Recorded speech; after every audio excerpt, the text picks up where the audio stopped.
You guys ready? Everybody? Everybody's gonna stay awake? Anybody tired? All right. See, what did I say? We get 3 people just walked in. I'll give them 60 more seconds just to try to fit in here like a bad game of Tetris. It's getting tight in here. That's nice. Space Invaders, not Tetris. Space Invaders. You're not putting pieces together in Space Invaders. Nope. You're trying to avoid the pieces. Yeah, exactly. So this is nothing like Space Invaders. That's the point. The opposite. All right, these guys have less than a minute to get in here. Don't forget, we got a space or 2 over here. We could probably fit another chair in on a corner here. I would go outside and just go around. Are there chairs over here? What's that? Benches. Honestly, if people can't figure out how to sit down, real estate is going to be really tough for me. So I have faith that everybody who's outside can find a way inside. You can probably use tech for the county.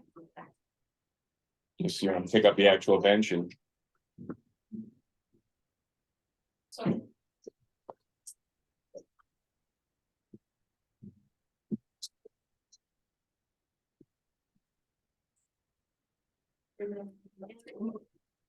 Par for the course, 10:40. 10:40. All right, that's good. Usually what, the extra 3 minutes? Yeah, that's good. Anybody in there? Gotta make sure you mute everybody. So it's really distracting. Are we doing a double What do you mean double? Zoom? No, just Zoom from here so I can use the computer.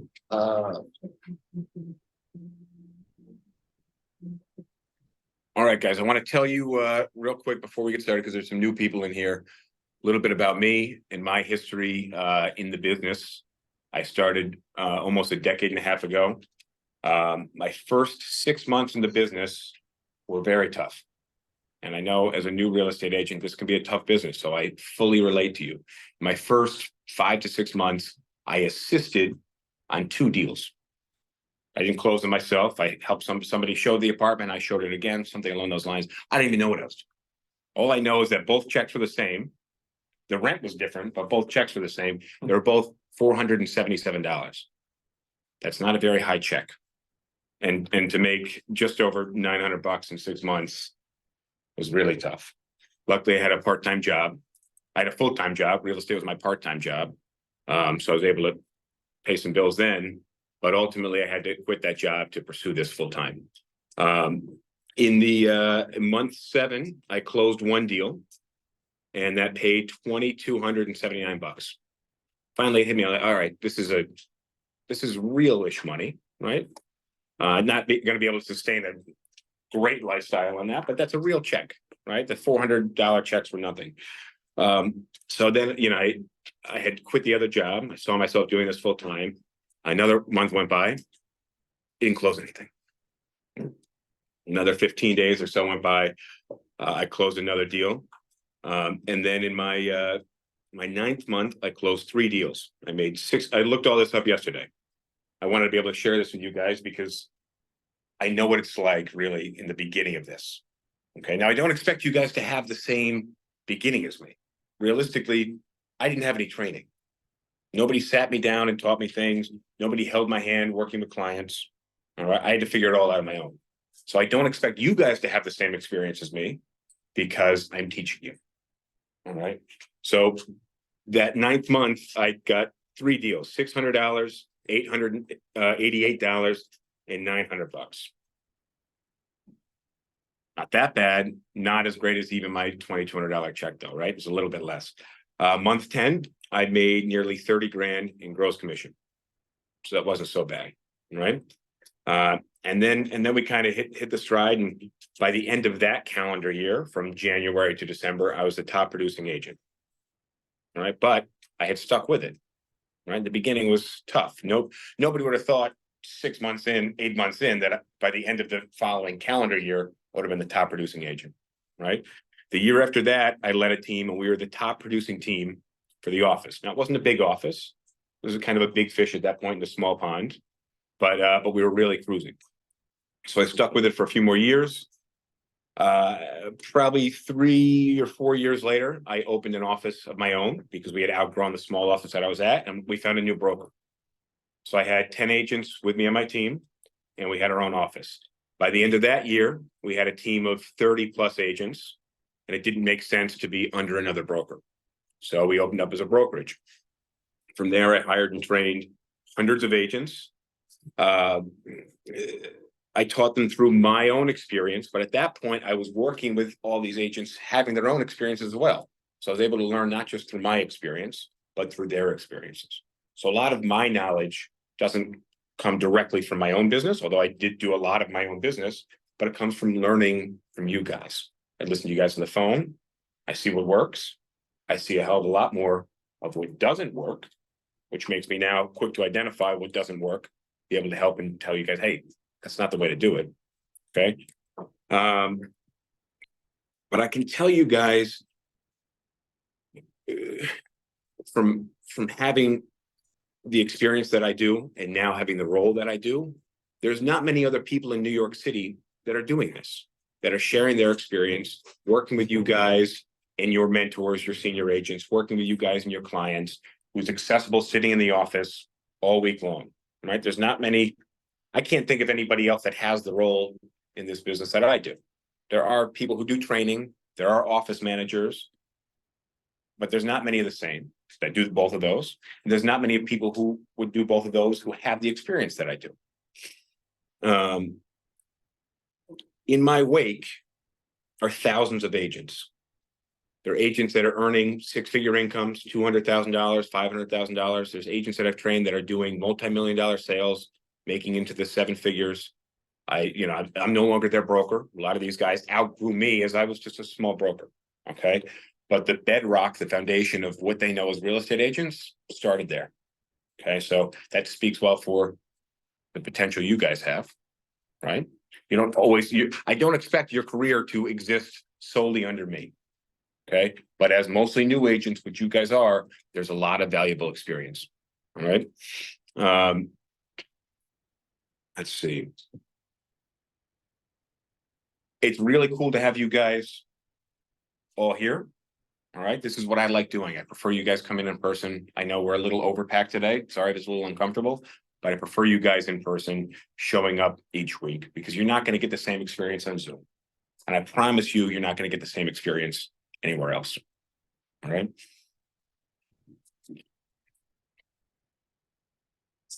Who doesn't have a handout? So I saw a few people walk in. I did not see a lot of handouts get put in hands. Today we're talking about managing leads and clients. More specifically, last week we talked about marketing, which is garnering, gaining leads. Today we're going to talk about turning those leads, converting them into clients. I want you guys to engage. If you guys have questions, once we get in the stride of things, ask questions. I also want you guys writing stuff down.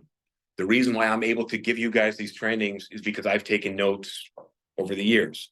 I've taken real estate courses. I've read real estate books, watched YouTube videos.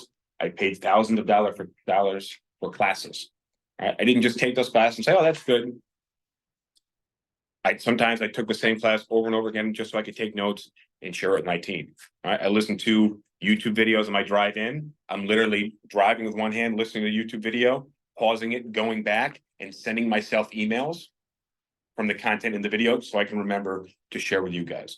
I want you guys thinking the same way because I'm going to say a lot of shit this morning. I don't expect you guys to remember everything. Right? Even if what you write down, you're probably not going to remember half of it. So make sure that you do write it down so you can go back to it like I have over the years.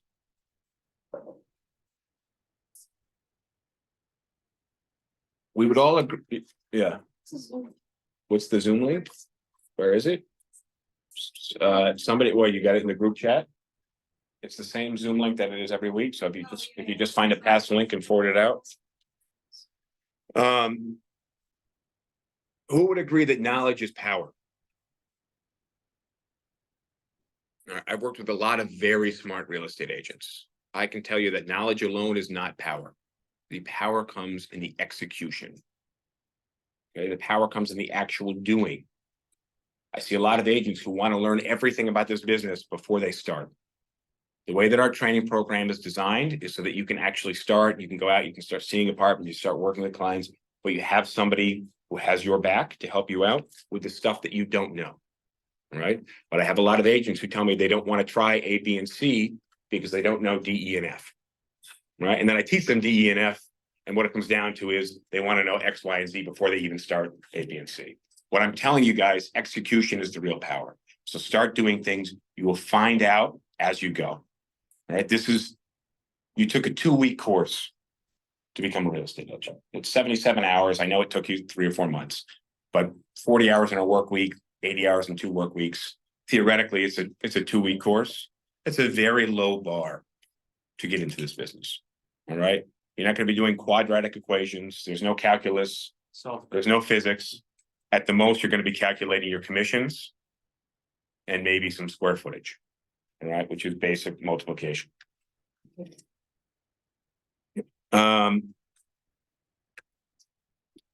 If you are just trying this out as a career, here's a warning, this may not work for you. Okay, you have to have real motivation. You have to ask yourself, why are you doing this? What's going to spur you into action, right? If you're just trying it out, you're not going to work as hard as the person who's desperate to do this, right? In the beginning, I was fear-driven, especially when I quit my full-time job to do this full-time only. I was fear-driven. I worked really hard because of that. I hope that you guys aren't in the same place I was all those years ago, but there has to be some type of drive, right? If you're just putting your foot in the water to test the water, I assure you it's not going to work. People don't take action. They don't take massive action when they're comfortable. Okay, so I want to push you guys a little out of your comfort zone. I want to talk about planning, goal planning, and minimum planning. Who here has goals? All right. For this exercise, I want you to take those goals and throw them out. All right, they don't matter. Most people set lofty goals and they don't achieve them. I think it's good to have goals, but for the sake of this exercise, I don't want you guys to focus on your goals. All right. Who brushed their teeth today? Not everybody's hand went up. Right? Who put on clean underwear? You don't have to raise your hands. I'll trust you. Who put on clean clothes? Okay. Who showed up to this meeting in person? Who showed up on Zoom only? All right. Who picked up a coffee on their way to work? All right. Who ran 5 miles this morning? Who ate a healthy, nutritious breakfast this morning? I don't mean like a donut. You ate a healthy breakfast? Mm-hmm. Who read 1 chapter of a book this morning? Now, hopefully you guys noticed the slight transition from minimums to goals. Brushing your teeth, putting on clean underwear. Minimums. Running 5 miles, reading a chapter in a book. Goals. Okay. Now, some people have different minimums. Who showed up in person? Who showed up on Zoom? Some people, most of you today, made it your minimum to get in here. Okay.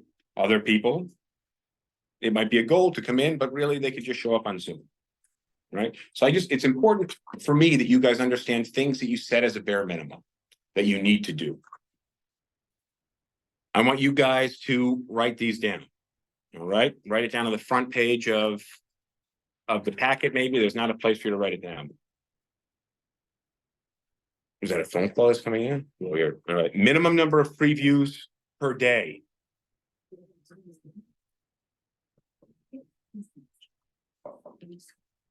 Guys, yeah, make sure we're passing these packets out. We have a lot to pass out. You guys both have one. Minimum number of previews a day, minimum number of posts per day. Yep. Minimum number of clients to take out per week.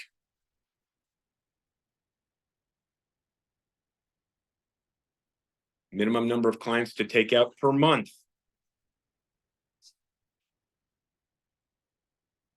Are you going to take people out if you don't have listings to show? Probably show some co-brokes.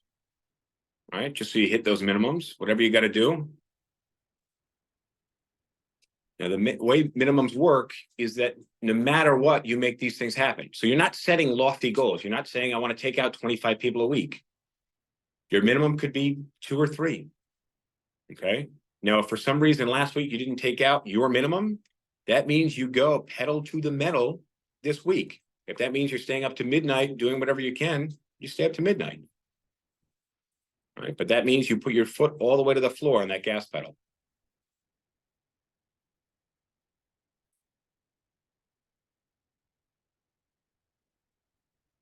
I want to ask you guys about your current experience, and this is going to vary because I see a lot of new faces in the room, but I also see people I've seen here for a while.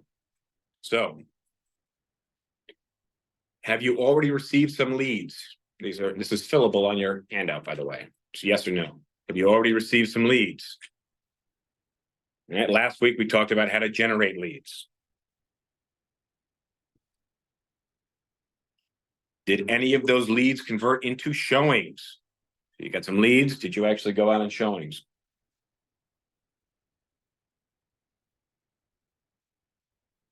Did those showings convert into applications? So you took some people out, they saw some listings. Did anybody apply? You have any offers? Somebody told you they wanted to apply, but they still haven't yet.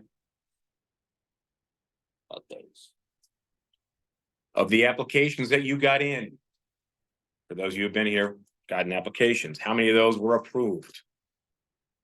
That person that wants to offer $600 off on the rent, when the rent is $3,100.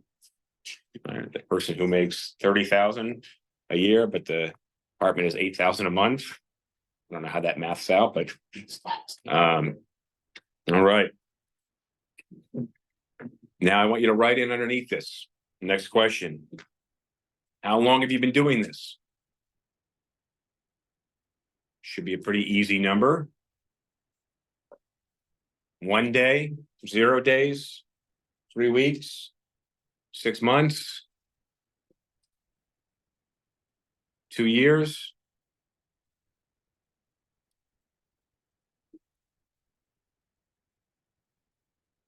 How do your answers make you feel? All right, as a new agent, you've been here for 0 days, you took nobody out. You feel excited. You're a new agent, you've been here for a week, took nobody out. Maybe a little worried, maybe not worried yet.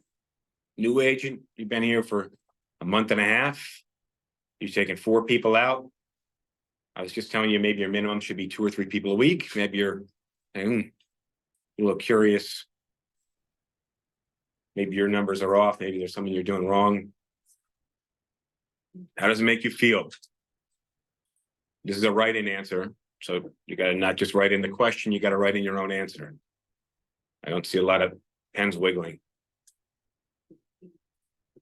This isn't for me. I'm going to ask you to share your answers. If your answer is, it makes me feel like I want to quit, that could be your answer. All right, but be honest with yourself.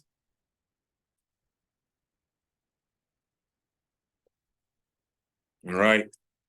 The core premise of this meeting is lead or client. Who can tell me, who hasn't been to this meeting already, thank you, Jorge, who taught last week's meeting. I thank you for raising your hand, but you are excluded from the question. What is the difference between a lead and a client? Jack. A lead would be someone who responded to a post. A client would be someone that actually you meet, take out. Keyword, meet. Keyword is meet. We work for our clients. We do not work for our leads. All right. You get a lot of leads that'll tell you they want you to run around the city, take a bunch of videos, make some floor plans for them. All right. We don't work for those people. All right. We ask them to step up to work with us. And what is that step up? It's meeting with us to become our client. All right. Those of you guys who have been to this meeting before know that I like to meet all of my clients first in the office, or at least attempt to. Those who I can't get into the office, I require at least a face-to-face, FaceTime or Zoom meeting before I take people out. I don't meet strangers in the street. I don't meet strangers in apartments. I don't meet strangers in Starbucks. Right? At least a Zoom or video call. It's 2023, soon to be 2024. All right. Anybody can figure out how to use Zoom. And really, if somebody hasn't been on Zoom or FaceTime by now, like, unless they're like 7 years old, which probably their parents are putting them on FaceTime already, they're probably not a real person. Okay. Your clients will get on Zoom with you. They'll get on FaceTime with you. I know other real estate agents aren't asking them to do that. Right? But what happens to other real estate agents? They run around and always, Right? This job starts to suck really fast when you're doing work for people who aren't your clients, right? And not closing deals. Who knows who's new? What the renewal rate is on the real estate license in New York State? 10%. Between 10 and 20%, which means there's an 80+ percentile of people that are not renewing. And they're probably not renewing because they are wildly successful, making lots of money. They're probably not renewing because they're not making any money. And not because they're having a blast doing this, but probably because this sucks. So if you do this job the wrong way, you're going to occupy that 80th percentile of people. Okay.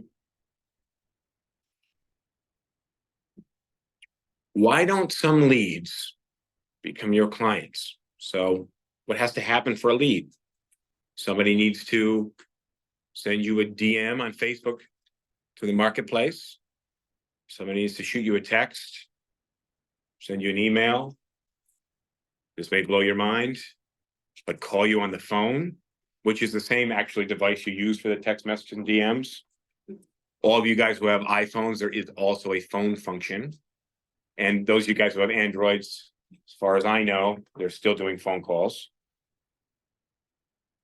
So the people that reach out to you, why may some of them not actually meet with you? Toll number, What's that? toll number. A toll number? I look up the area code of every Okay. tolls, What do you mean tolls? like it's a fake. Okay, so but that's not a lead. It's not a lead. A fake. You will get spam phone calls, my friends. All right, your phone number's on the internet. Right.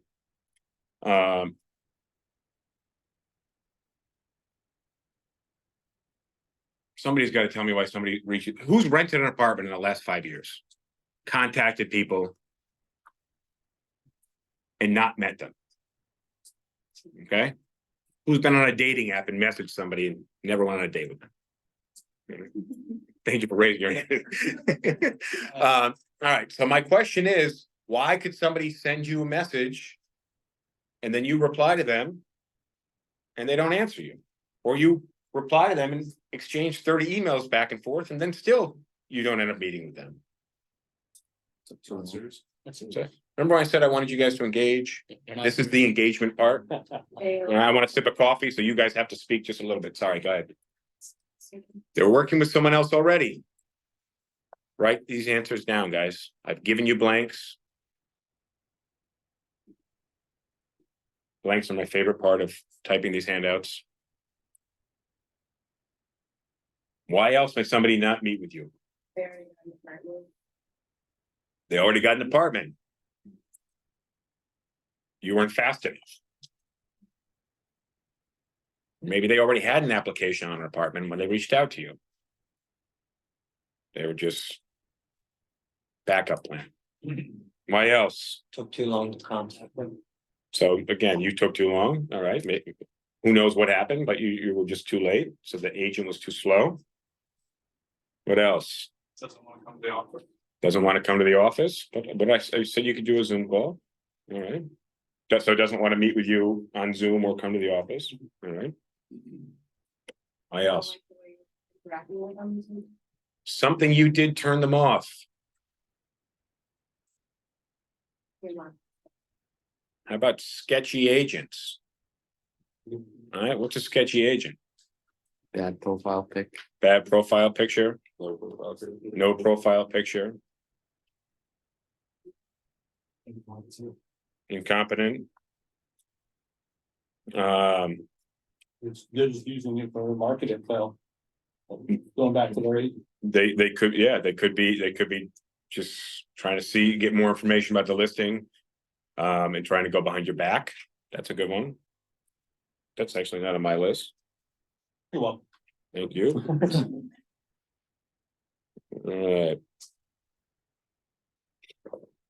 How about they weren't qualified? Right, they didn't earn enough income, they didn't have good credit, you decided not to work with them. Stop pursuing the lead because they weren't treating it seriously. What is Not serious, maybe it's something. Maybe they didn't have a serious need to move. How about this? They inquired about the listing, didn't really dig deep, they just saw a pretty picture, hit I'm interested, right? On Facebook Marketplace, you don't even have to type, hi, is this still available? It just says for you, hi, is this still available? Then you replied, then they took a deeper dive in the listing and said, right? Isn't that how we use dating apps? Right? You just message people you think are pretty, and then when they message you back, you go, oh shit, now it's real. Right? And then you don't answer them if you don't, their head is shaped funny or they wear clothes. I don't know. How about the apartment was rented? So not that they rented something first, but the listing they inquired on is going. That's a very viable situation. How about you had it posted with a fee and they saw it posted somewhere else as a no fee?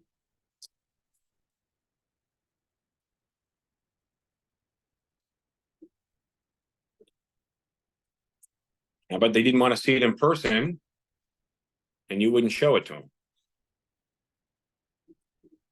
It's a ballsy move as an agent. You can't be there in person. I'm not going to show you. How about they booked with you, but just didn't show up? So I said, yeah, 2 o'clock works. Sure. So still. How about you didn't follow up with them? It's funny, new agents come to me all the time in the morning and they go, oh, I have an appointment today at 1 o'clock. I say, all right, it's 11 now. When did you talk to him last? Oh, yesterday. Okay. When? Yesterday? In the morning. All right. So I don't think they're coming in at 1 o'clock today. What do you mean? We haven't talked to them since yesterday. Do you know what happens when you're looking for apartments between 1 o'clock yesterday and 1 o'clock today? All right. Let me ask you, anybody who's used a dating app, who saw a pretty person, clicked like, and then put their phone down, never to open that dating app again? No, you like 70 people in a row sometimes, right? And what happens? You end up, I don't know. I briefly tried Tinder in 2011, all right? But I understand the psychology of swiping, right? And then it gets real when somebody messages you, right? Anything I'm missing here? I'm sure I'm missing something. All right. All right. Here's the important part. What are some things that we can do to increase the conversion rate from a lead becoming a client? Apply fast. Apply fast. We're not at the application part. No, We're reply. at reply fast. So fast replies. Fast replies. Fast reply and follow up. Make them feel special. Make them feel special. How might that be? Rapport. Thank you for reaching out regarding your apartment inquiry. I am glad to help you. My name is Justin DiGiulio at Oxford Property Group, located in Midtown Manhattan at 5 West 37th Street, floor 12, New York, New York, 10018. I would like to help you with your apartment search. I would just need the following information from you. Is that making them feel special? But it was so helpful. I gave them all my information. I didn't even finish it. At the bottom of the email, I told them we could connect on LinkedIn. That making someone feel special? Why not? Why not? It's not personal. Okay, it's not personal. It sounds very robotic. Now, a lot of new agents send emails like that. Why is that? They think it sounds. I mean, in theory, it sounds professional. In application, it feels robotic. There's no personal touch. Okay. Hey, Joe, happy to help you. Let me know you can jump on the phone. Is a lot more personable. Okay. Joe may not want to hop on the phone. Right. but it's more personal. And ultimately, you've got to get people on the phone. How else can we increase that conversion rate? Build that relationship, Building the relationship, how? following up. Budget, it's like being professional and, So here's the issue that I run into, and there's a key issue here. I just mentioned getting them on the phone. You are very limited with a text interaction. Okay, how much can you connect with somebody? By email. Okay, it's not 1997. You're not writing a pen pal. You're not telling them your life story. If you get that personal by email, it's going to be weird and you're going to be sketchy. So the important part, everybody all right over there? Okay. The important part is getting them on the phone. All right. When you're on the phone, you can really connect with someone. They can get a feel for who you are. Right? You get a feel for who they are, how serious they are. Maybe start to gather some intel based off their personality on the phone. Right? How else can you increase your conversion rate?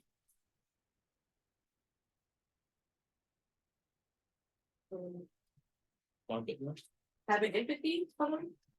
Having empathy. Okay. Show multiple listings, not just. We're not at the point where we're going to show multiple listings, but are we cleaned up, dried off over there, guys? Yes. All right. Not that it's distracting or anything. Ask question, ask, Here, hang on. Or you're just saying showing multiple listings. Now you can't show multiple listings yet because you're just trying to book that appointment, right? But what if you said, when we meet, I can show you a few places. All right. What if you up the ante and said, when we meet, I can show you a few new places that may not be on the market yet? What if you said, I know you got a question. Send me anything else you see. When we meet, I'd be happy to add it to our list of places. You see how that might make you stand out above your competition? What if you found out they were using a guarantor, a cosigner, and said, if your guarantor has any questions, why don't you put them in touch with me? I'd be happy to tell them what's expected of them paperwork wise, walk them through the process. What if you said the same about their roommates? Oh, you have a couple of roommates? Why don't you put us all in a group chat? That way, any questions that come up, we can all be on the same page. Now you've got 2 or 3 additional phone numbers too. So we mitigate that ghosting issue just a little bit.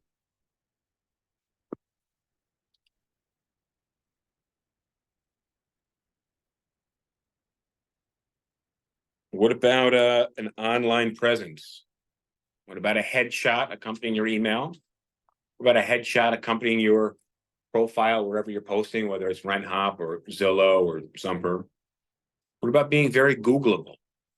So maybe you sign up for every real estate website you can find and create a profile on those pages where you link your phone number, your email address.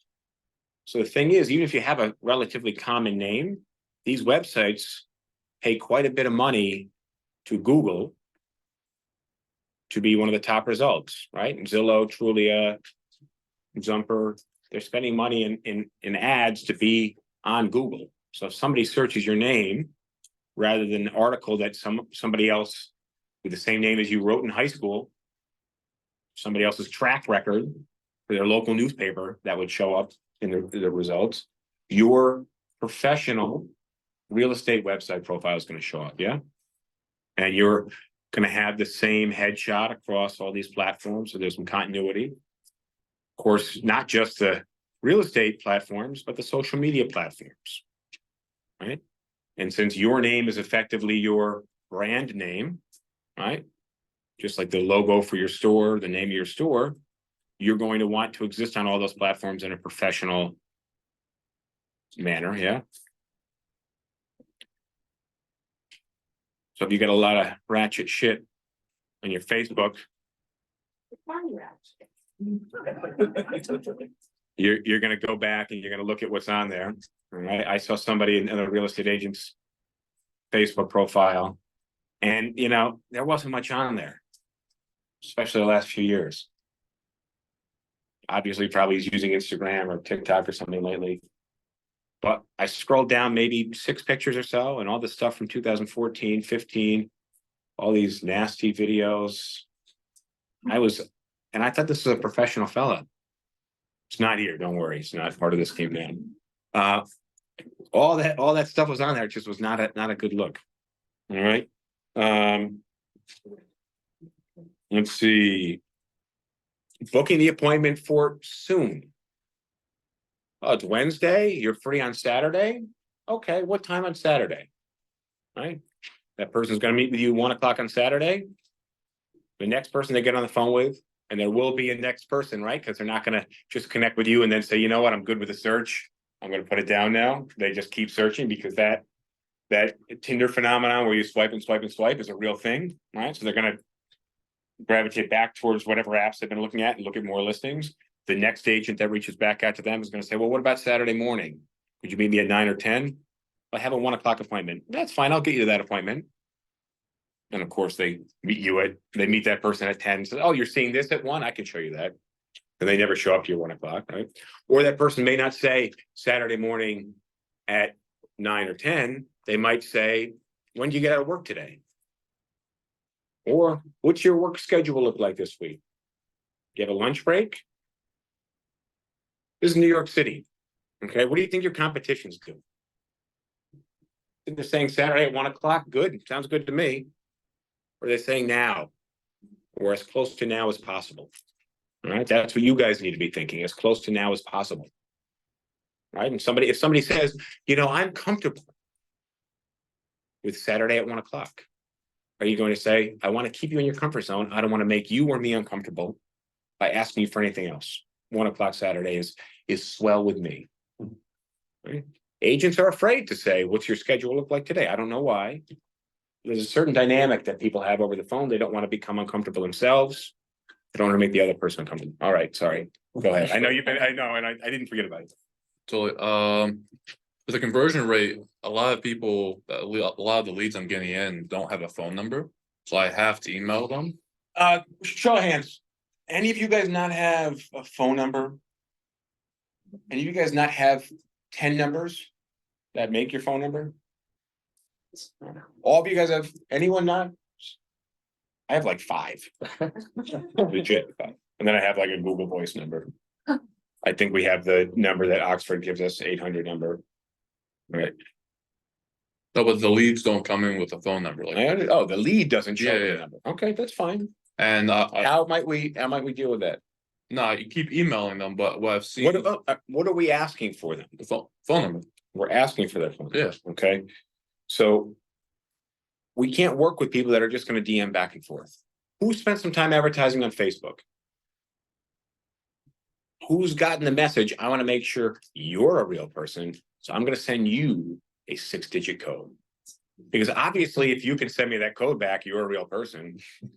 Right? And what does their profile look like? It's an old lady. Hmm? An old lady, grandma. An old lady? All right. We have this in here. All right, so let's go back to not looking sketchy. Anybody ever get those leads and the profile picture is a flower? Yeah. Right. Now I've noticed a lot more of this lately. It's an older woman with gray hair, maybe with a grandchild, because who definitely wouldn't be a scammer? The target of the scams, right? The old lady. So, but of course, on her profile, there's no content, right? Or you look at her profile picture and you click it, and there's another profile picture, but it's a young 20-something Asian girl. That's weird, right? Has anybody experienced that, where you click somebody's profile picture and then there's a whole different identity that was the previous profile picture that just does not mesh up at all? That's some scams to look out for. So what are they trying to scam for? Like, I know why, like. They're usually trying to send you some code to hack into your Google and then charge up your Google Play, whatever. I'm not exactly sure what they're hacking into. I got a message last night that said, "Hi, are you up?" from a random phone number, which I know you guys have gotten these, right? You've gotten these weird messages. So now I'm going down the line. It wasn't actually, it was yesterday afternoon. So I messaged, we were talking about this yesterday. I messaged back and forth. She called me twice on WhatsApp at 11:30 last night. I was trying to see where it went. Right? I don't know. And I didn't answer. And then she messaged me again this morning. I'll pick up at some point, but just to see what, I don't know what the goal is, but it's very weird. It could be like AI just trying to build relationships with people or something. I don't know. But the point being, you got to get the leads on the phone. You got to get their phone number, right? And the reason is you get scammed a lot as well, right? So you want to, if you're going to be showing somebody apartments, you're going to be helping them out. You just require a 30-second phone call just to go over their criteria and speak with them, because there's lots of scams. You know, you're not asking much for them, and I'm sure they would understand, right? And you'll find a way to put that into a 2-sentence text to send out to them, right? Once you get them on the phone, though, yes, you do want to be personable. You want to have some empathy. When you get on the phone, there's 3 important things. What are they? Enthusiasm, sharpness, Authority. and being the authority, right? When you're actually speaking with someone, people don't want a wimp helping them out, right? Somebody's going to be meeting you on the street, showing you apartments. You want a wimp taking you out, advocating for the deal that you want? No. So you got to be sharp on the phone. You got to be the authority. And you have to show enthusiasm, energy. That's one big thing lacking on the phone. Listen to a lot of phone calls sitting in a real estate office for the last decade. A lot of these calls lack enthusiasm. All right. You're lucky here, you can lock yourself in a soundproof booth and be as enthusiastic as you want. Mm-hmm. If you have a or a client that's really like anxious about paying a fee, are you like allowed? Is it like good to mention like I can look for apartments here, but you pay the broker fee, and you're not supposed to? You could, but I don't usually get that deep into the actual numbers of the fee conversation early on. Right. I just usually say I understand the financial aspect of making a decision. My goal is to find you something that makes sense. So if there is a fee, I'll make sure you get a really good deal. If it's something at the top of your budget, I'll be super negotiable. Obviously, if it's $1,000 below your budget, I would charge you more. But again, I fully recognize the financial aspect of making a decision. The goal right now is finding you a place that you like. I'll make sure the finances work. Sound good? And that's literally my pitch. I had you guys write it down a couple of weeks ago, right? That's literally my pitch every single time. And I promise you, if you say that pitch, it works. Okay. And then you don't have to get into the numbers of the fee, because really, if you're having that conversation before showing them apartments, it's like, it's what a lot of people want to know, but it's like when you pull up to the mechanic because your check engine light's on and you say, how much will this cost? And they say, well, we have no idea. We got to look at it first, right? You don't know the amount of work that you're going to do yet. You don't know what they're going to rent. You don't even know if they're qualified half the time when they're asking you, what is the fee? So you got to give them a generic answer. All right. Why should you win? So there's some answers to some questions that you guys need to have.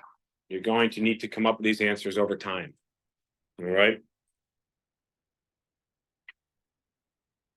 But again, when you are building your own brand, you need to be able to stand apart. My question to you is, are you awesome? Okay. Now, the answer to this question is from the perspective of a potential client, not from your perspective. I know you're all awesome and special in your own right, but why are you awesome to someone else? That being the next question, why are you awesome? Why does somebody care? Because you're a hard worker? I've seen people 100 pounds overweight trying to run, right? They're working really hard, but they're not making it to the Olympics. All right, I promise you, they're working harder than the person that weighs 140 pounds running. Right, hard work is not exciting from the other person's perspective. Right, being motivated, that's a tough sell, right?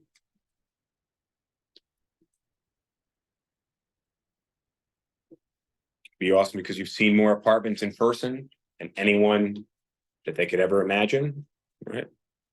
All their friends and family and contacts combined, you've seen more apartments than all of them.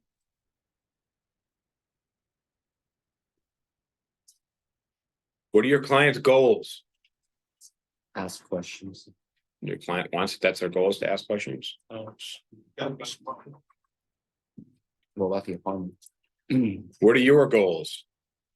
All right, so let's say you've gotten this person on the phone. All right, which is where you need to be to really start that interaction, to demonstrate that you're not a wimp, that you're sharp, enthusiastic, you're the authority. Somebody contacts you, what do they want to know? They want to know details, but aren't the details in the listing? They Anyone want to know else? if the apartment fits. They want to know if it's a good fit. Is it that they want to book an appointment with you to see the apartment? No. What their real goal is to see if the apartment is worth their time to book an appointment to see with you. What's your goal? To book an appointment. Right? Their goal is really not to book an appointment with you. So you have to understand this going into the phone call. What they want to do is qualify the apartment and secondarily qualify you to make sure you're not an idiot, which we already know a lot of agents are, right? If that many agents are falling out of this business and quitting, it can't be because they're all great. So they want to make sure that you're not an idiot, that you're not going to stand them up, right? Or you're going to bait and switch them. What they want to do is qualify the apartment. How do you qualify something? You attempt to disqualify it. So what's going to happen is they're going to have a series of questions they want to be asking you over the phone to disqualify the apartment. Now, I happen to know through the limited small amount of experience that I have that 90% of people, 90+% of people do not rent the apartment, they inquire them. Okay. Why is it? Because somebody with a $5,200 budget contacts you for a $4,400 apartment, right? They end up renting a $5,500 apartment, okay? Or maybe their budget is $5,000, but they don't qualify for $5,000. They qualify for $42,000, okay? When somebody calls you and says, hey, I saw this building, I'm interested in apartments in that building. Can they afford it? No. Whenever somebody inquires about a specific building to find out the price of the listings in the building, their budget is always less. Almost always when somebody contacts you for a specific listing, their budget is more, oddly, okay? But you have to understand that what they're going to do is try to disqualify the apartment. So what happens if we know they're probably not going to rent that apartment and we let them lead the phone call? They're going to talk themselves at a meeting with you. So what was our goal? To book the appointment. And as the authority and as the one with the energy and enthusiasm, we should be doing what in the phone call? Leading the phone call, right? How does leading the phone call work? If you're a third grade teacher and there's a student who keeps interrupting you or tries to interrupt you, should you stop the class and let them speak? No, you just continue speaking, maybe a little bit louder, and talk over them until they stop and understand the message is that you are in charge here. You're the leader. Your time is more valuable because this is what you do for a living. Right? So that's the authoritative part of the phone call, right? You need to be the authority. You need to be leading the phone call. Your time is valuable. They're calling you for your expertise in your profession. This is not their expertise, as much as everybody who looks at apartments online believes they're an expert. Okay, those are the people that end up usually with the lousiest apartments because they second guess everything and end up scrambling at the end of the month and they're running out of time to move and they're just looking at the leftovers.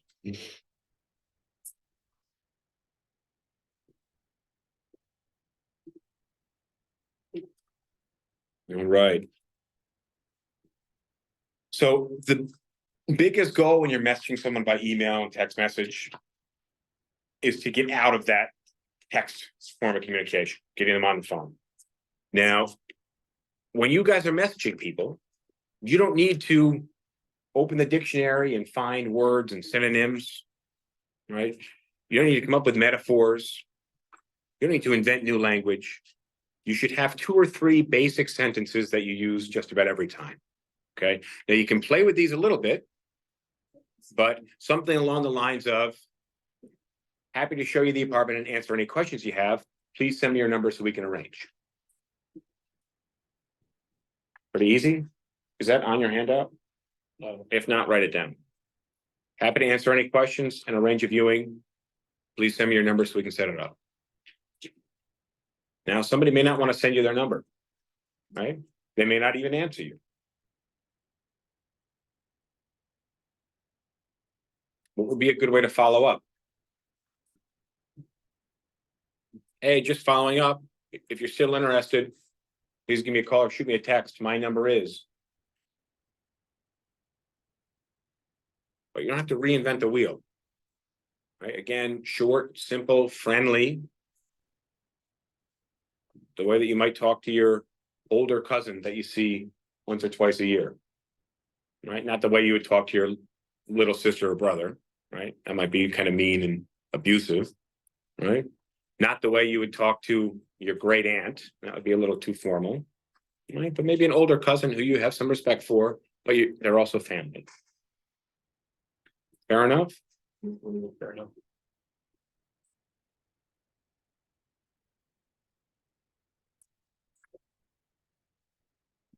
The key is following up. What's a good number of follow-ups? Each other tell you themselves. Many as it takes. Usually, they tell you 1 or 2 things. I found a place already. Or fucking stop. Okay. But if you continue to follow up, again, you're following up professionally. Right? You're not being aggressive, you're not being rude, you're not telling them, it's really unprofessional not to answer messages. I've been messaging you every day, putting them in their place. Right? You're not doing it. I've seen agents do it. It always backfires. Right? And I assure you on this, it is never your place to teach someone a lesson. Okay. I don't know why. You guys are real estate agents. All right. You're not a judge, right? You're not putting people in their place, right? You're real estate agents. You're one of 55 interactions somebody might have. Your goal is to be the best one. All right. If it's not the best one, you don't then put them in their place and tell them how they could have done better. It might be tempting sometimes. Right. Sure. All right. I did that. Now, what happens if you follow up for a month I was- and you don't hear back from this person? Now what? Just delete their contact? Put them in an email list. No, you're going to save them in your CRM. You have a regular email list. Maybe you throw in that if you have their email, right? But we can also follow up with this person in 10.5 months.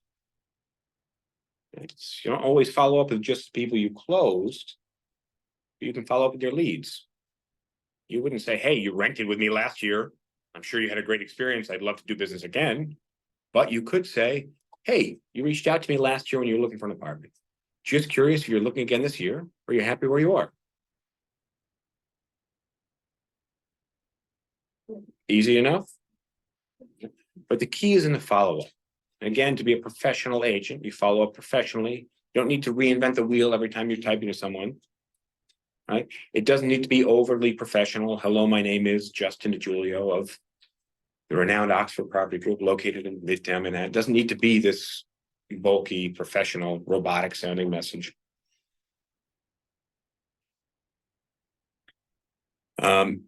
Generally, the course of my communication will go, happy to answer any questions and set up a showing. Please send me your number so we can arrange a viewing. From there, they don't answer me. Hey, just checking if you're still looking. Here's my number. All right.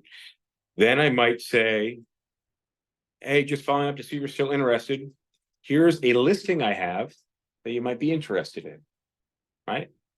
Maybe they're just only interested in something substantial and they want to see a listing. You might send them a listing. If you think it's been too long, maybe it's been 3 weeks. Hey, just following up to see if you're still interested. Not sure if you're still looking for an apartment. Let me know if you've already found something or if there's any way I can be a resource.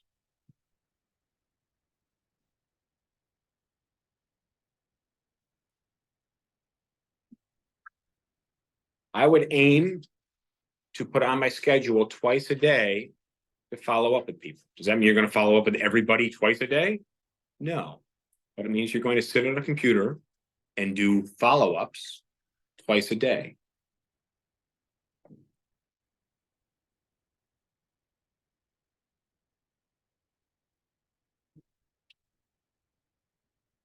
Qualifying leads. So now that you are on the phone with someone, you want to make sure that they're worthy for you to spend your time with, right? Not every lead's the same. Unsuccessful agents spend a lot of time working on things that do not generate income. All right, they work on spending a lot of time on their leads, and new agents especially, so especially when they notice that the lower priced apartments get them more leads, right? Like the lower price apartment, the more people be interested, right? If it's a 1-bedroom or studio, probably more leads, right? If it's $1,800, you're probably going to get a ton of leads, right? Right. But then you're working for people who may not be qualified, right? Somebody comes in on a $2,200 apartment, they're not qualified for that. What are we going to show them? An $1,800 apartment? Guess what we don't have? Either of those, really. So it's the one $2,300 apartment you see and you post, you're getting lots of leads. That may not be a good thing. Okay. Somebody contacts you for a $5,000 apartment, they're not qualified. Maybe they qualify for a $4,500 apartment. Do we have those? Yes. Okay. Don't get hung up on posting low prices. Right? I know the immediate reward will be lots of leads, but the problem is you end up dealing with a lot of underqualified people, right? And you know who's the pickiest? The lower budget leads, right? I don't know why that is. You would think they'd be more desperate. Right. You want to learn how to qualify your leads. All right. You might be weeding some people out, but the goal is to see where they can bench. All right. Somebody with a $1,200 budget, obviously not somebody you can help, right? Right? Maybe not. What if they end up in a 3 or 4 bedroom? I have a feeling if somebody contacts you with a $1,200 budget, it doesn't mean that they're just not going to move next month. It means they're going to have to get creative. So what's that? I'm not going to help someone try to find roommates. It's too much work. And then you got to mesh together personalities and religions and diet and marijuana use. And it gets fucked up. So I'm not wasting my time doing that, because by the time I find 3 additional roommates, the first person backs out or found something and you're matching strangers. There are agents that do it, but I think it's an endless amount of effort for a very low reward. Okay. But you might suggest to that person with a lousy budget that they get roommates and try to turn them into somebody that you might be able to work with. Okay. Somebody who doesn't make 40 times the monthly rent, but has good credit, might be able to use a guarantor service, and might be able to use an actual human guarantor, right? A rich aunt or uncle. You'd be surprised, right? This is New York City. Let's see. What's the first thing you do when you get on the phone with somebody? So for one. And you want to make sure they're qualified, right? First thing you do before you qualify them, though, is book the appointment. It doesn't matter if somebody makes 45, 50 times the monthly rent, has stellar credit, if they're not willing to meet with you. All right. So before you get into qualifying, you need to book an appointment with them. All right. Generally, you're going to qualify pretty quickly. All right. Do you make 40 times the monthly rent and have good credit? Yes or no question, right? If they say yes, want to meet with them. Now, if it's a lower priced apartment, you might want to dig a little bit deeper, right? But generally, if it's a $5,000, $6,000, $7,000 apartment, you're going to have options, right? And remember, you need to be the one leading the phone call. Don't be the wimpy agent. All right. So first, get their commitment, see apartments, and then you qualify them quickly.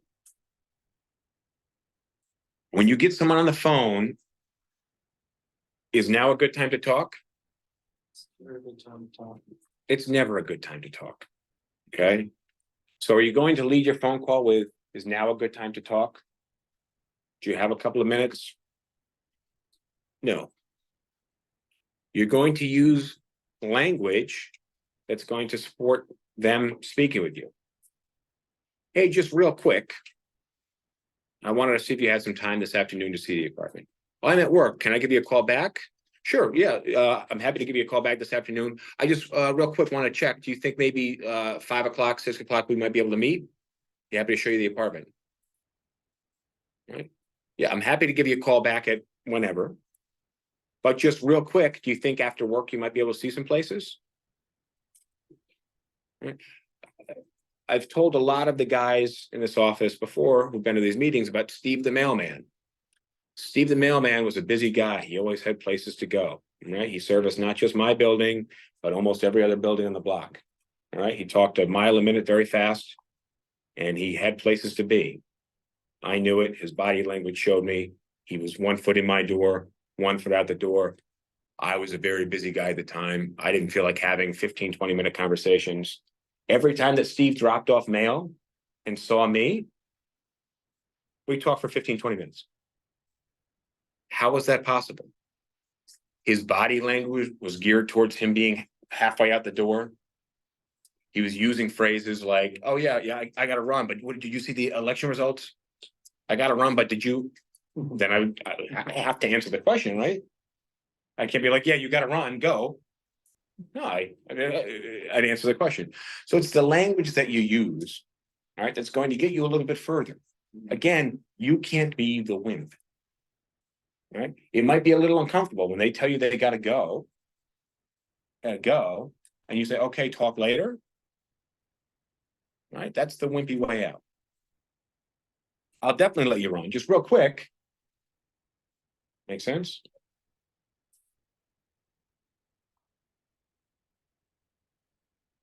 All right, let's talk about red flags. What could be some red flags? Anyone? Send you a access code. They send you a 6-digit code. Yeah, that's a good one. Right? You click on their profile and maybe they don't look real. So now your spidey sense is up. It doesn't mean you click on someone's Facebook profile and they don't have any content and you just stop working with them, right? But your spidey sense needs to go up. What if someone's a real jerk? Yeah. Ladies, what if somebody gives you weird, sketchy vibes? You're gonna go meet this person in a strange place. Pretty soon after daylight savings time, it's gonna be Gotham City starting at 4 o'clock. All right. Should be meeting people at nighttime. The Bruce Willis show last night. No electricity. Yeah. You're gonna meet somebody in the dark, a stranger in an apartment with no electric. All right. This is again building my case towards meeting someone first in the office. All right, or at the very least on a face-to-face video call. All right, because you don't want to get sketched out. That could be a red flag. Somebody with way too many circumstances, right? Somebody who has a job in a different city, but is trying to rent the apartment for himself. His son's going to stay there sometimes. Right now, he's renting the apartment for his son. Right? You got to get to the bottom of this, right? Maybe somebody who earns $30,000 a year looking for a $2,000 apartment, or somebody who earns $45,000 a year is looking for a $2,500 apartment. All right, what's $2,500 a month times 12? 30,000. If they make $45,000 a year after tax, what is that? 32,000, 33,000, just gonna leave them with $3,000 to do what with? Right, so, and also they're not qualified. How much you have to make to qualify to earn a $2,500 apartment? 40 times the rent. All right, so you gotta, even though you think you might be able to, so that's when you have to start asking a few more questions, right? You're gonna lightly qualify somebody. If you get some version of a red flag, something trips your spidey sense, then you ask a few more questions. Make sense? Self-reporting, business owner. Business owner, yeah. Now, again, if somebody's got a $7,000 budget, bring them in. You're gonna work something in, right? You'll work something in. But you can rent them, their budget's 7,000, we can still rent them a $4,500 place, get them a decent spot, right? Chances are they're gonna move. Somebody's got a $2,600 budget, they're not qualified. What are we gonna do? So you might qualify that person a little harder. Right? The person with a $1,200 budget, you might say, we need you to get some roommates first before we can, just nothing at 1,200. Right? Location, it's important once you have confirmed the appointment, you let them know where you're going to meet. I like to lead with, great, where are you coming from? Find out where they're coming from to see the feasibility of them meeting at the office. Right, because I like to do that. Again, if they're coming from Washington Heights and the apartment's in Washington Heights, this may not be somebody that you are going to bring down to the office. Or maybe it's a really low budget apartment and you're very packed. So you might not be interested in working with them unless they do come down. You can call those shots. Am I going to run up and show you a $2,200 place? I'd rather sit down with you first and make sure we have some real options. As long as especially you have that $2,200 place, right? You're not going to drag them to the office if you don't have some listings for them. I might say, great, where are you coming from? I meet all first-time clients in the office. And if somebody says, oh, I don't want to come to your office, I might try to convince them. If really they're not coming in, I might say, you know what? I could probably do a Zoom call. Do you think, I just don't meet strangers for the first time in random locations across the city. I know a lot of agents will just run around and meet you, but it's not how I do business. Could you do a Zoom call? Maybe sometime this afternoon. I could set it up and jump on a call in 10 minutes if that works for you. Right. And then confirm by text. All right. The thing is, after you get off the phone with them, what do they have that's tangible to remember you by? The essence of your conversation is slowly evaporating in their mind, right? So you follow up by text. Great, this is where we're meeting. Put your name. I have a auto text to my phone where I just type -JU and it turns into Justin DiGiulio at Oxford Property Group. All right, so you guys set that up so it's just easy to throw in that text message. It's a reminder of who you are. And of course, you're not going to just send that one text and expect they're going to show up tomorrow, right? You have to follow up with them the next morning. Who remembers my secret trick to getting people to show up?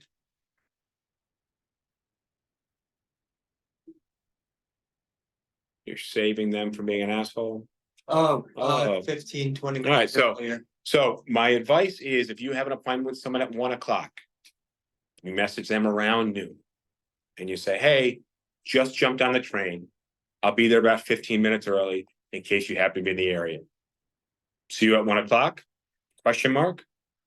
Justin DiGiulio, Oxford. Right? Why would I send this message? I just jumped on the train. Save time. I've let them know now that I've gone out of my way to book that appointment. However, in doing so an hour early, I have given them a grace period to not be an asshole. All right. It's important because most people who aren't going to show up will use that grace period to save themselves from being an asshole and say, you know what, I can't make it at home. Some people might try to push back with you.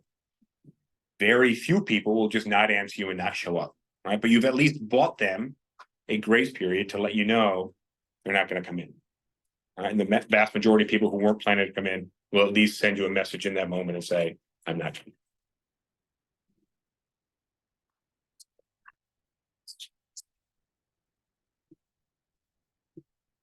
Tips for the phone call and for your client.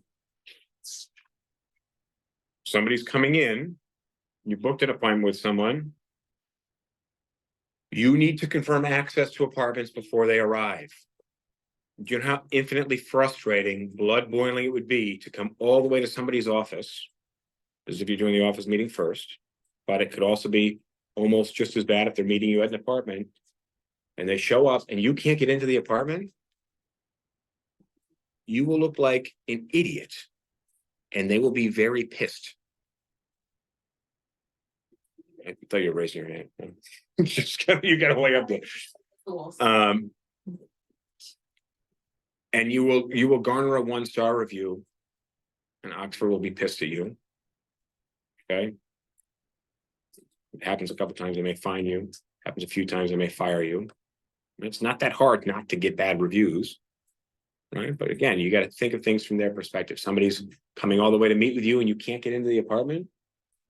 So you need to confirm access in advance. Now, when you sit down with someone, their criteria may change.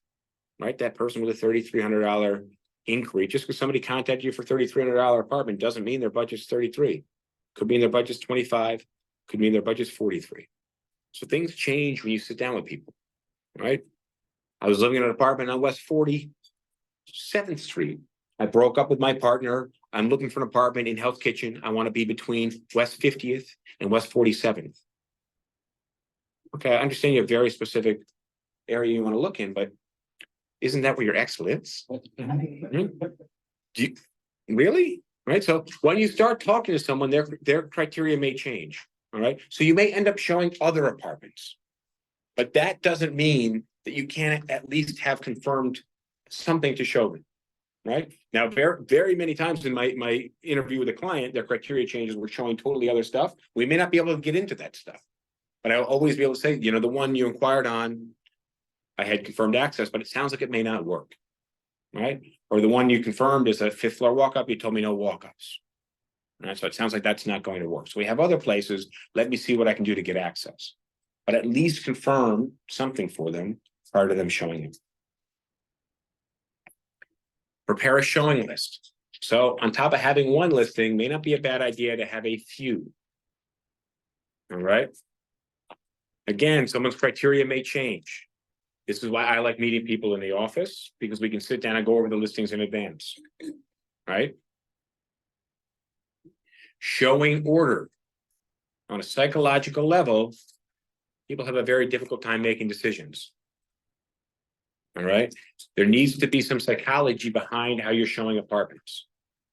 Right. There's an apartment on 63rd Street, an apartment on 82nd Street, 105th Street, and 125th Street. It would make sense to go to 63rd, 82nd, 102nd, 125th, right? Well, what if the best apartment was 105th? Would it make sense to show 105th and then go up to 125th and say, what do you think? I can promise you when that happens, they're going to say, I want to keep looking. I like the one on 105th, but you know, I want to find something like that. So you may, in that case, go from 63rd to 82nd to 125th. Say, you know what, I do have something on 105th. We passed it, but I think it would work really well for you. Let's go back and check it out. Make sense? The other thing is with your showing list, if at all costs you can avoid your client previewing that list, do it. I don't like to share my list with the client, okay? Because what will happen is they'll cross places off the list. Now, people oftentimes don't know what's best for them. You guys who have been to these meetings before know about one of my best friends who's about 5'4", who's now married and has a 6-month-old kid. Their friends for years tried to put them together, right? And she kept saying, oh, he's too short. I'm 5'8". I don't want to date a guy that's 5'4". Right?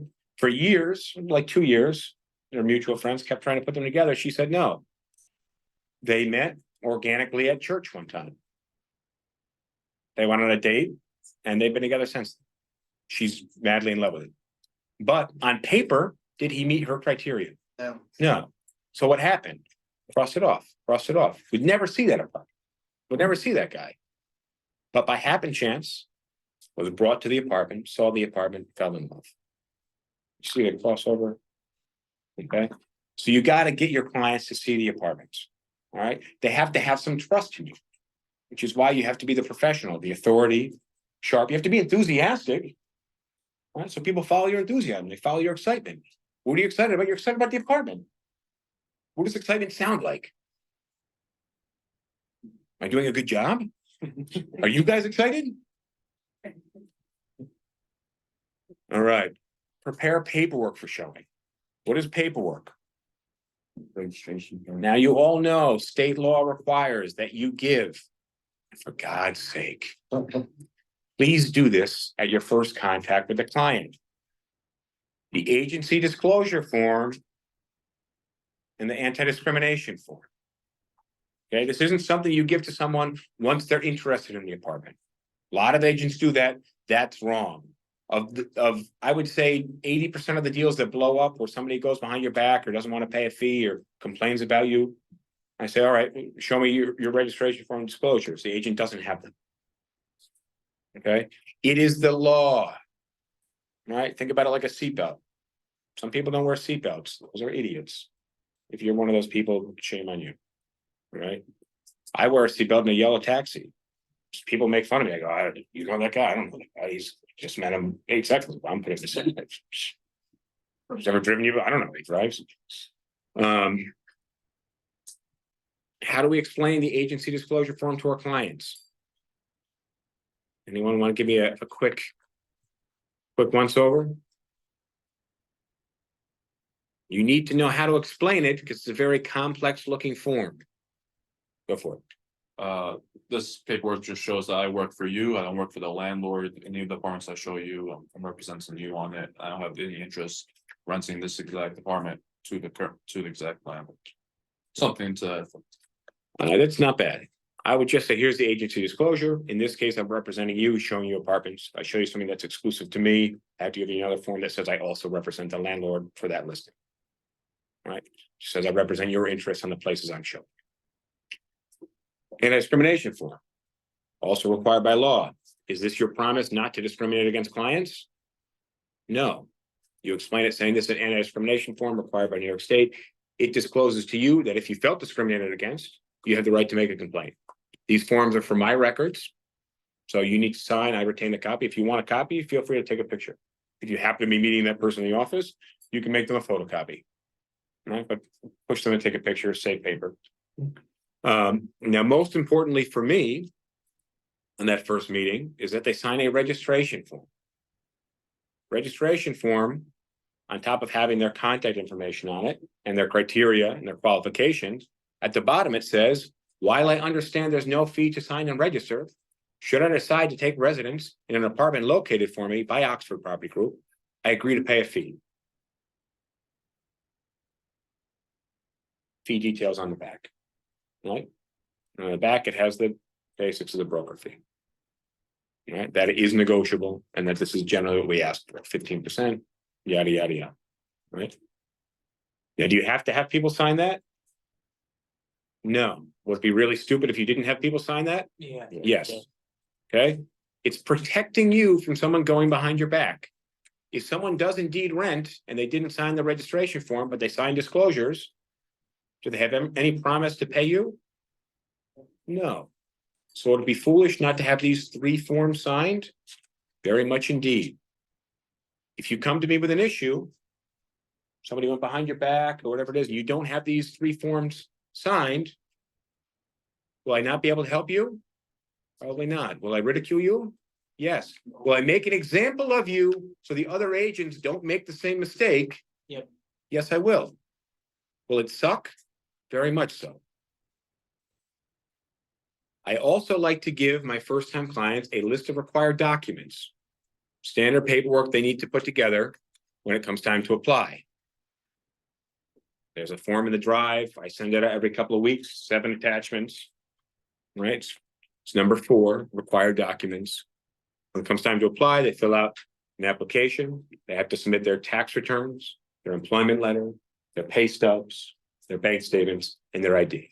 And this is just general. Some landlords want a little bit more. Some landlords want a little bit less. It's not my requirements. Just kind of standard to be prepared. Is it a good idea to give them this now before it comes time for the application? Yes. Why might that be? Because what if they have an issue with disclosing some of this information? Right? You want to be dealing with this now rather than when it really is an issue. I also like to give them the application form. I have a standard paper application. Right? Oxford has an online application that runs people's credit. We don't always use it unless if the landlord has an online application, right? You wouldn't want us to run the credit and then charge them $20 and the landlord charges them $20. Right? Is it complicated to say to the landlord, well, they did our application. Can we just like drop ours off in paper? You ever been at like a restaurant and somebody's like, oh, I just came in, here's my resume, and they're like, we don't know what to do with that. Right? It's kind of those vibes when they fill out our application when the landlord has their own online application. So what I like to do is give them a paper application. Okay.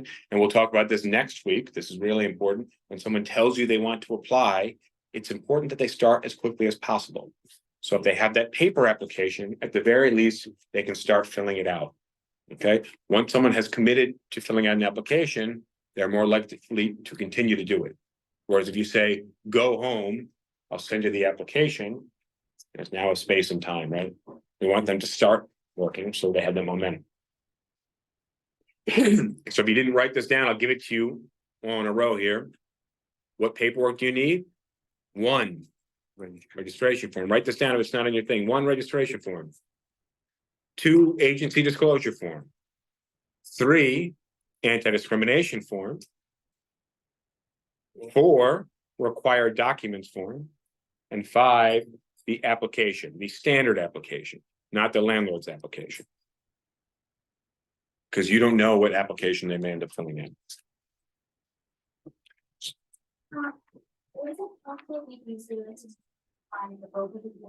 No, because we're not negotiating a fee now. Okay. So the thing is, when it comes to negotiating the fee, we will talk about this next week. People decide now before they've seen the apartment with their logical brain, right? Logically, does somebody want to pay 15%? No. Are there agents offering a month? Yeah. Why would we agree to 15% now? Okay. Now, when somebody's seen an apartment and fallen in love with it, now they're not thinking so much with their logical brain, they're thinking with their emotional brain. Okay. Be willing to do more. And once they've also found the apartment, they have the aversion to loss. Right? It's their apartment now. Right? Versus before you have an apartment, right? People are willing to pay more to retain something than to give it away, which is why everybody overprices their apartment when it's for sale by owner. Which is why when people sell things on eBay, they list it for way over the asking price because people have an attachment to things that they have. So when somebody has that apartment, then you want to negotiate. Okay. Now, if you're saying, don't you want to give this now because it'll protect you so they're agreeing to pay you? Well, that's why they're signing the registration form. Well, in that case, for the land and stuff, you have an application online.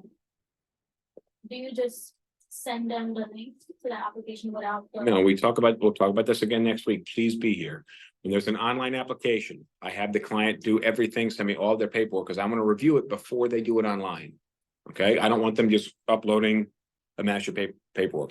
I've seen professional real estate agents send some really lousy looking applications. So I can only imagine what Kenan sent.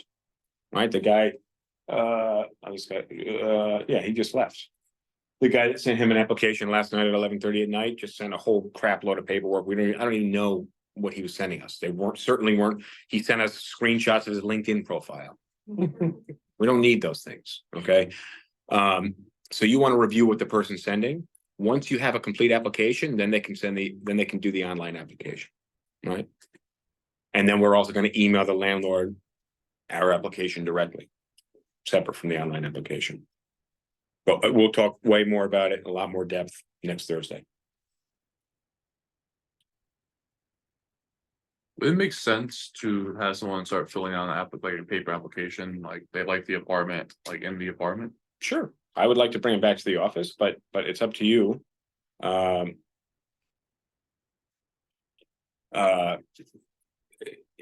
It's up to you. If you want to get them started, then you can. I'd like to get them back down to the office because I like having people fill out an application in our office. All right. So collecting information. I like keeping the registration form as a record for my clients. All right. You're able to gather the information, their qualifications, their criteria. You're going to be good at getting people to speak on the phone. You're going to be able to learn a lot more about someone when you're speaking with them over the phone than you will by emailing or texting someone back and forth. Right? Not also a bad idea when you are on the phone with someone to start filling out a registration form on their behalf. So when you do meet with them, you can say, hey, this is just what I use to keep track of what you're looking for. If you want to check it out, fill in anything I missed. Sound good?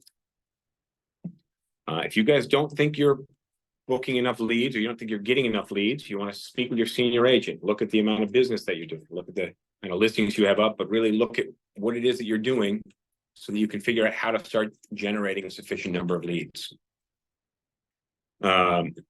This business can be broken into pretty simple parts. In the beginning, you preview apartments, you list them online, you answer inquiries, and then you book the apartments. And the booking can be a bit complex, right? I gave you guys reasons why not everybody ends up meeting with you. I talked about a lot of reasons how you can optimize that so more people will meet with you. Okay, you want to break this business down: the previewing, the posting, the answering inquiries, the booking appointments, the showings, the putting together application paperwork and offers, signing leases. You want to break the business down and figure out where everything can be optimized. Look at everything that you're doing and figure out how could you be doing it better. All right, let's talk about homework and then I'll let you guys get out of here. Mhm. For the presentation of these documents, if you have a client who is qualified, even above board, done the Zoom call, or can't come into the office, will you present these at the first showing when you? So if you do the Zoom call through the Oxford dashboard, your senior agent can help you with this. You can send them the agency disclosure and explanation to their email. Okay, now you won't have a registration form. Now, if that person is in California and you're doing a virtual showing, which I would advise against at all costs, if anything, I would have, if they have a friend here who can see it in person, them send the friend, and then you do it with the friend virtually. Okay. But maybe I would send them the registration form to sign off on. Okay. But usually what I would do if I did the phone interview, I'd be filling out the registration form with them. Yeah. When I'm on the phone. And then when I meet them, I would have the agency disclosure form that they did online and the registration form stapled together, all three, because I'm old school, I like paper. And I present them with the registration form and say, hey, this is just what I use to keep track of what you're looking for. Please check it out, sign off on it, that it's accurate. Okay. Same thing when they come to the office. I'm going to give them the clipboard. That's what the clipboards are up there for, with the registration form, agency disclosure form, and discrimination form, all stapled together. And I do the same thing for everybody. I don't just make it up as I go. And that way I know that I never skip doing. All right. All right. You guys want to download the registration form, agency disclosure form, and discrimination, required documents, and the application. Don't have access to this, message your senior agent. It's all in the drive. I email it out in a big email once every couple of weeks. Qualify a lead over the phone. That should be pretty easy to do. Okay, but you have to be getting leads for that to happen. If your lead didn't qualify, by the way, go to your senior agent or come to me, talk about it. Figure out if there might be some wiggle room as to how we might be able to get them an apartment. Most people who inquire with you are going to have moved within 30 to 45 days. So the question is, how is that happening? Okay. Now, obviously, if their budget's $1,900, it's going to be a little tougher. Create a showing list. Run that by your senior agent or run it by me before the meeting. All right, you guys shouldn't just be setting up your own showings and not running it by a senior agent anyways. Okay, but run it by a senior agent and the order in which you're showing it as well. Create a lead tracking plan. On the dashboard, we have a good CRM where you can throw all your leads in there and you can classify whether you're in contact with them, whether you've set up a showing with them, you booked with them, whether you've been on a showing with them, right? You track the status of them. See, a lot of agents just throw all their leads in there, but they don't classify what status the lead is. So they've got 80 people as new lead. So when you're doing your follow-ups, how are you knowing? You're just going to guess which person? Because I promise you, when you're working with 3 people this week, it's not so difficult. But next week, when you're working with 5 people more, and the week after that, when you've got 15 leads and you're throwing them all in there, you're not going to remember from Joe, from John, from Jill, from Betsy and Sarah. You're not going to be able to track all that. So for your leads and for your clients, right? The way that I separate them is the clients I have a registration form for. Right, and those are the people that keep the registration forms on my desk, and I follow up with them on a daily basis. Any questions, guys? I have a question. All right, what is it? When someone's like applied for an apartment, they're waiting to see if they get it by food or not, is it like putting out bad vibes if you're like. Having other apartments on the backup for them and. It's not a bad idea to have them as a backup, maybe not presenting them as a backup, okay? When someone applies on something, you want to make sure that they are certain on it. You want to make it clear to them that when they're applying on this place, that they are sure on it. Now, you can't represent someone and have multiple applications in, right? Because It doesn't get accepted. it doesn't get accepted, but you're gonna have a feeling as to like if they don't make enough money or something, and maybe have some backups. Or aren't there multiple people sometimes bidding for the same apartment, so. Sometimes, but you will generally know. So that's my role as a senior agent, submitting the applications on your behalf to get a feeling for that. But you don't want to submit in multiple locations, right? If I have BLDG over here and Salil over here and Bruce over there, I'm not going to send 3 applications and then get approved at 2 or 3 places and have to back out. That's going to hurt my relationship, and I'm going to be working with these guys all year unless I hurt that relationship, right? And that's why we do things a certain way, because and also as a general rule, guys, check with your senior agents. For me, general rule is we do not reach out to landlords and management companies without checking in and getting the okay first. Right? Because they don't need to hear from this guy to find out if the building allows dogs, this guy to find out if it's an elevator or walk-up building, this guy to find out if the building allows dogs, all in the span of 4 hours. Okay, you just check with me first, I will let you know, or I will give you the okay to reach out. Any other questions, guys? All right. That's it. That's it. Class dismissed. Yes, by the Zoom. Adios soon. See you. You soon. How many people we have on Zoom? 14.